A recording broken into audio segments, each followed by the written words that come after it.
Hi guys, so I'm going out to a canal today. A canal I haven't really done much good in before, but it's usually clear, which is the reason why I'm going to go and fish it.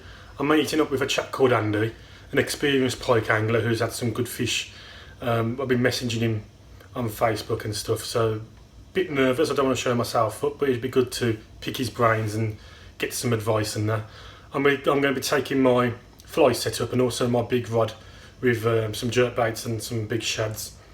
I'm going to be trying to wear the camera today around my chest and see how I go with that. It's going to be more comfortable than wearing it on my head, but your field of view might get blocked if I get a fish, so I've got to try and remember that if I get a fish, but we'll see how it goes, and from then I'll see how we do it in the future. But we've had some bad weather and today is going to be quite dry. Might be a window and get some showers, but at least we'll be able to get out. So let's see how it goes.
Yeah.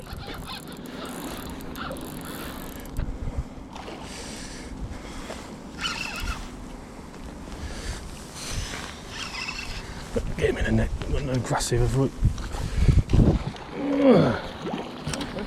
It is, eh?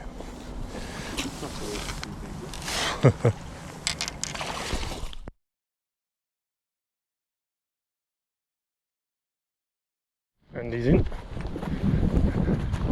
Come underneath that bridge.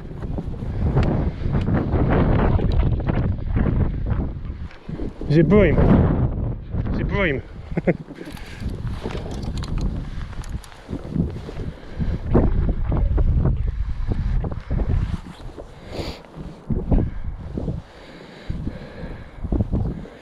It is.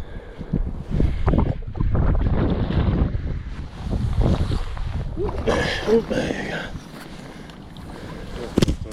Yeah.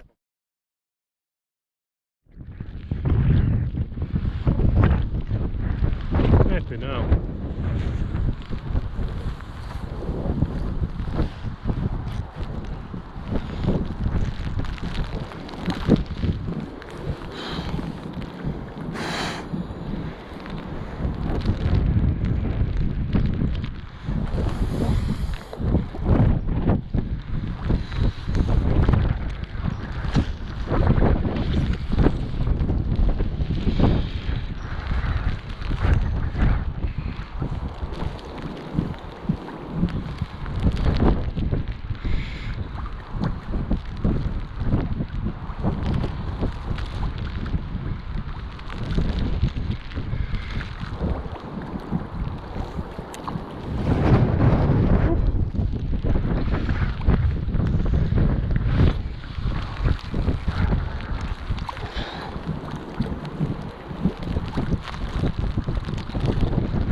Casting so much foot garden.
Yeah, I think so, yeah.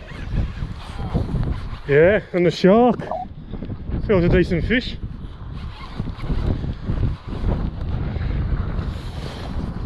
Feels a very nice fish. Feels a nice fish. Yes. That is a proper crop. Come on, yes. Yeah.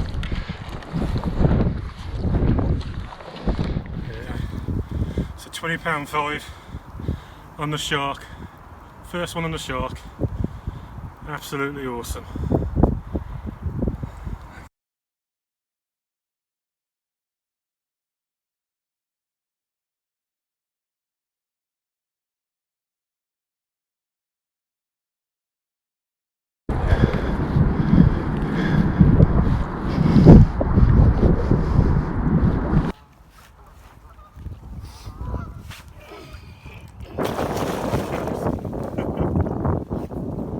Well done, mate. Well, thank you very much.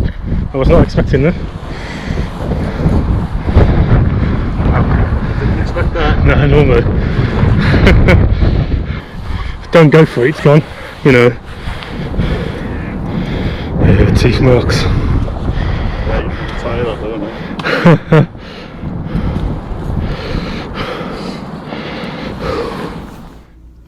So I'm absolutely amazed at the fish I've just caught. But before I go on, I just want to say a massive thank you to Andy. Never fished with him before, never met him before. Such a nice chap. Got loads of information from him. Bit nervous, I didn't want to show myself up, but seeing how he worked his shad tease shad and how quick he was doing it made me fish the shark shad quick, and in the end that was the one that got the big fish. So if it wasn't for him, I probably would have fished it slower, and you never know, maybe I wouldn't have got it. So we got to our canal and it was more coloured than I thought. I went there because it's usually clear, and this canal goes over another canal, and when we got to that bridge we looked down and that canal looked clear, and it's usually murky. So we went down there and had a little go, but it was quite featureless. There was no overhanging trees or anything on either side, and as we were walking up we saw a pike attack some fry, and Andy very kindly says, there you go, have a go. So I had the head case fly on, and after I think it was the second cast, it came and took it, and that was a nice plump fish, obviously been feeding well. And then this canal does like a big circle, and Andy had two. He had one very pale, hardly any markings, and then he had another one which was a nice little which had some markings, both on the shad tees, fishing it quite quick. And we made our way back to the car, and we just thought, yeah, we'll have a couple of casts over here. And we went through the wind that came and persisted, and then I had that beautiful £20.5, looked like he had some spawning marks, and struck into it, and I said, yep, got one. I got one, Andy. And he goes, fish? And I said, yeah, I think so. I said, think so, because there wasn't much head shakes, it was just a real heavy weight, and with the odd shake of the head, so that confirmed there was a fish on, and got it closer. And I used quite a stiff rod for the heavy gear, and that was bent quite a bit, so I knew it was a decent fish. Anyway, when it got into the net, Andy goes, that's 20, and I thought, no, I don't think so, because it didn't seem that long, it wasn't that long. Andy had a measuring tape, and we measured it to 95 centimetres, and then I put it on the scales, and it was bouncing around a bit, and finally settled on £20.5. And then later on, Andy said, is that your biggest canal pike? And I was like, yeah. The one before that was about £8, so that smashed it. Like I said to Andy, I never go out aiming to catch fish like that. I've got the lures and they're set up to catch fish like that, but I just go out and happily catch the smaller pike, and every now and then something like that happens, absolutely blown away. So that was it, and once again, thanks Andy. Hopefully I'll fish with you again sometime. Until next time, tight lines.